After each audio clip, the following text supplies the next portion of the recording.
heard that right. The World Series has been postponed. Maybe not cancelled, but yeah, more on that as we go through this video. So going to go through the ZRL TTT we did last night. Now, full TTTs are hard to watch in my opinion, so I'll play it at 4 times speed and just run you through how we do it at Aero. Now, unfortunately, when we arrived, our strongest rider, Mark O'Brien, wasn't there. He had some issues and his Zwift crashed, so we were in a bad spot right from the get-go.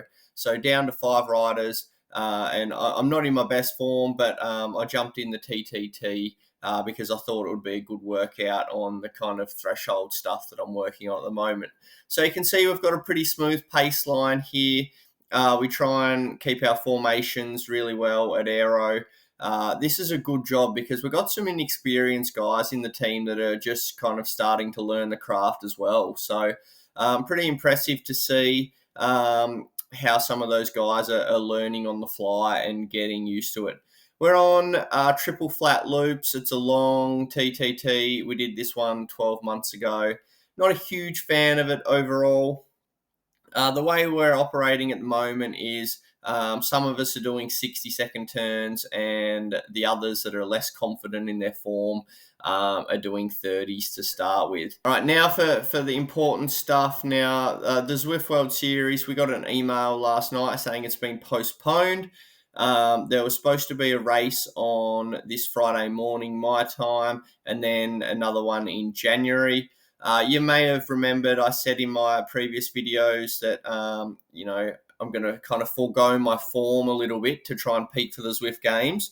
So in hindsight, that's turned out to be a bit of a masterstroke in my case, given that those races will possibly be held in April. But basically, the wording of the messages are along the lines that riders it's not fair on the riders how some of the hardware problems that are existing right now in the elite data is causing riders to get annulled. And I think I've mentioned a few times that these top level riders getting annulled is not a good look for the sport. And I'm certainly of the opinion that these riders are producing massive numbers and don't deserve to be getting annulled for these issues that, we're working super hard to make sure our data is accurate.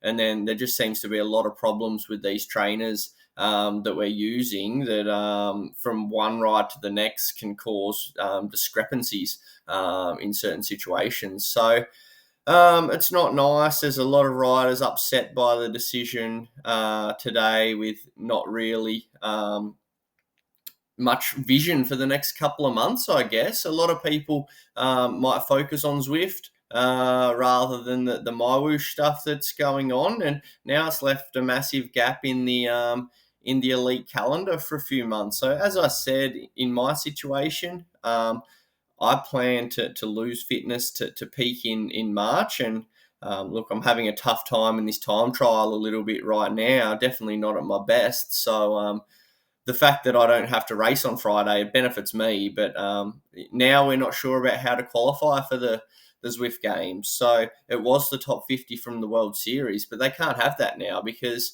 there are riders outside the 50 right now that 100% will be there had the schedule continued as normal. I look in the men's side, there's some of the best names are outside the top 50 right now. And then Kate's a good example of someone who I fully believe will be in the top 50 after the next 2 races because she missed the first race due to Worlds and she had a tech issue in the third race. So not sure how they're going to do that. Maybe they open up to more riders, but either way, it's not going to be fair compared to the plan. Now, back to the TTT quickly. You can see at times I'm switching to view 6, which can help to make sure teams are in line. Now, we've still got 5 riders together. Sammy had noted at about the 10-minute mark that he wasn't having his best day, so he's just sitting in a little bit for the most part at the moment. We're trying to keep together. But the boys are still keeping that pretty good formation. The hardest part of the course, in my opinion, is up around the S's in a few moments, and that does get a little bit difficult. I'm still doing 60-second pulls. I tried to do a key one on the descent out of the desert to try and give the other four guys a bit of a breather. I'm certainly not going like super strong myself, but I'm able to do some turns. They're not good turns compared to what I'm used to. I like to be closer to 7 watts a kilo, especially when our team is in really good form as well and can kind of cope. Everyone can cope with that. But as I said today, with Marco not on the start line, that threw a bit of a spanner in the works. So I'm aiming for around 400 watt turns, which is barely over 6 watts a kilo. And by the end of this TT, I was really struggling to do so, especially because as we start to get into these middle parts, for a while there, I was doing 50% of the turn. So Sammy, unfortunately, dropped off. He'll be back to fight another day. That's for sure. But now we're down to 4 riders. Liam, unfortunately, has recently had COVID, so he's barely been on the bike. He's doing a bloody good job just to be here, considering. But I think right now I'm doing 60 turns, and there's 2 lots of 30. So every 2 minutes I'm doing a minute. That soon changes because I can't really sustain it. But just quick shout out, Alex and Anders. This is my first TTT with these boys. I've probably only done 2 or 3 with Liam, so it's a really kind of inexperienced combo together. So I think it's a credit to the boys how kind of smooth this formation is, um, considering those things, and especially with riders getting tired. At this stage, the communication starts to become a bit difficult. Who slots in that wheel where such and such can't hold it anymore. In terms of our challenges, we have 2 BL13 teams as our main rivals. You can see on the scoreboard there we're 7 seconds up on our top BL13 challenger there. But then you can't quite see it on the data, but the BL13 team is actually ahead of us by a little way. So a good battle happening there. And look, honestly, I think we're doing a very good job considering we've got, at this stage, only a few riders pulling, and certainly not at our normal strength when the team is full strength with Marco and everyone's in top nick, and there are 6 riders to get a bit more draft off.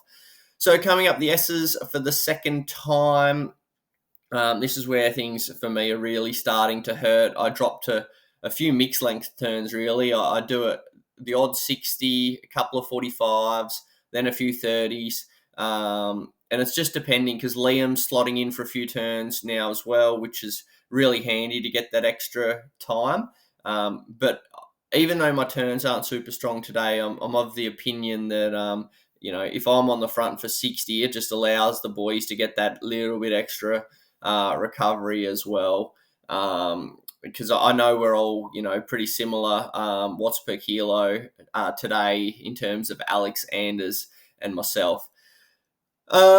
So just in terms of other updates while we run through the last 9K, I'm waiting on the new Specialized frame to get the size in that I'm after. So I'm super keen for that. I am still sick of riding my old bike, which I'm on here. Definitely limits me in a few areas, I would say, but not like it's not world ending, but I'm certainly not at peak kind of power capacity on this setup. I also don't. I love my Wahoo Kickr 5. I don't know why. There's probably a few reasons, but that is my favorite trainer. I'm currently riding the Kickr 6, which is good, but there's just something about the 5 that I really love. And look, I could swap the cassettes over. It wouldn't be that difficult, but I'm currently just rolling for simplicity the 11-speed cassette on the Kickr 6 with an 11-speed cassette on it. And yeah, anyway, both trainers are good, but the Kickr 5, I've put 2 years of training on it, and I just love it. And I'll certainly be back on that one again soon. We're heading into the last 5K. I was really starting to hurt here. After every turn I did at this point, I think I needed to go to the back to kind of get that recovery in. I think everyone's in the same boat as you come up this part. How hard is this part of the course when you get 4K to go? It's such a small drag, but you just feel it so much. I think you can almost see the mini map now with the results. So we are 10 seconds ahead of that BL13 team. The other team, I think, they're close to catching and getting themselves on the leaderboard as well.